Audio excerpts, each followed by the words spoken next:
Hey, what's happening, Wrestling Nation? Coach Kennelly here, and today I'm going to give a competition recap. I just competed last weekend. It was October 19th of 2024. I did the Chicago Tap Out Cancer BJJ Open, so it was a grappling tournament. And I just want to give some of my experience because I think it'll help some people that are out there that are competing, and it'll help me to look back as I can go as my competition journey, see some things that went well, things that didn't, and give a kind of a video journal to go along with the physical journal that I did right as well. So things went well. When I signed up, I seen the cause of cancer. Everybody's been affected by cancer, so it was a good cause to raise some money to help people out with that. And at the end of the day, that was my motivation for joining. And I wanted to compete to test my skills in the practice room to see what's real, what's not, ways I can improve, ways I'm doing well. So all that went well until about 48 hours before the competition. I started getting a little nervous. My belly starts aching and butterflies and everything. Got my training in, talked to some other teammates and coaches that helped me get there. And they filled my mind with some positive things, talked to my family, tried to get some of that stuff out of them too. And driving down, I was still nervous. I'm asking myself, like, you have a whole family you could be chilling with today, doing something else on a Saturday. You could be working, you could be making money. Why are you choosing to go get almost naked and grapple with some grown men and fight for purses? So I had to ask myself these questions. They're not easy questions, but I want to challenge myself to do hard things, and then it does feel better at the end.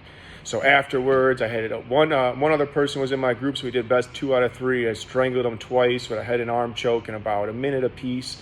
Used my wrestling to get me there. So performance-wise went well, but about 20 minutes before that performance, my legs were uncontrollably shaking. I was sitting down in the bleacher, just kind of riding it out, and I didn't know what was happening. It might have been some sort of panic attack or something, but I just rode it, listened to my body, breathe, told myself the positive, because I can't control the words that go into my head, but I can control the way I respond to them. So I was just talking myself through the situation. I had about 2 of those.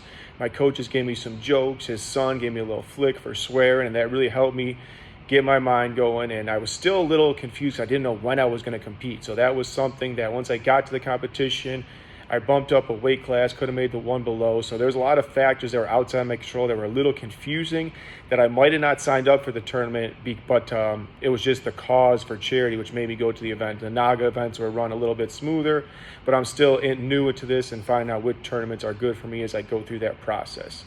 So if my legs shake, I go through a couple panic attacks, I guess you could call them, and they're exhausting physically and mentally. After I go through maybe 4 or 5 minutes a piece, they last, and my body felt drained. So I put in a little water, liquid IV, element, whatever I had.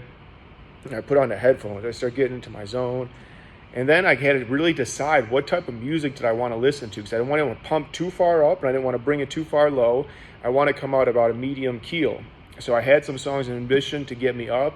The first time I remember feeling my body going was my name got called. It says, Shane, can I report you're going to ring 8, whatever you're in. So I'm going, I don't know where it's at. My coach is trying to follow me. Finally, I put on the headphones.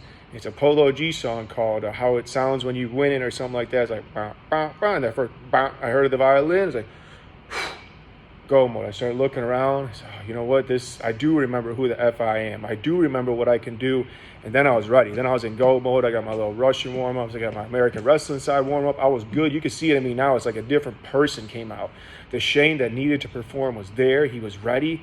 But why did he hide up until that couple minutes before I was ready to get the mat? That's something I'm trying to break through with myself. And then I can pass on. I get my athletes, cool. I'm very good on the coach side. I know how to get them controlled. And some kids you do got to pump up.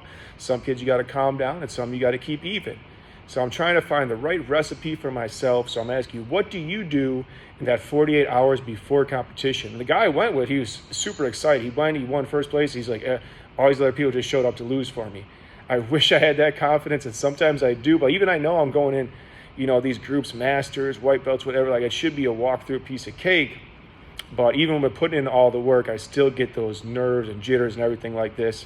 So what tips do you have for the 48 hours before? Because I do fine in the competition, I do fine in the preparation, but I need some help in those 48 hours. So help out, coach. Tell me what you do. Let's grow together. It's always going to be peace. Much love to you, baby.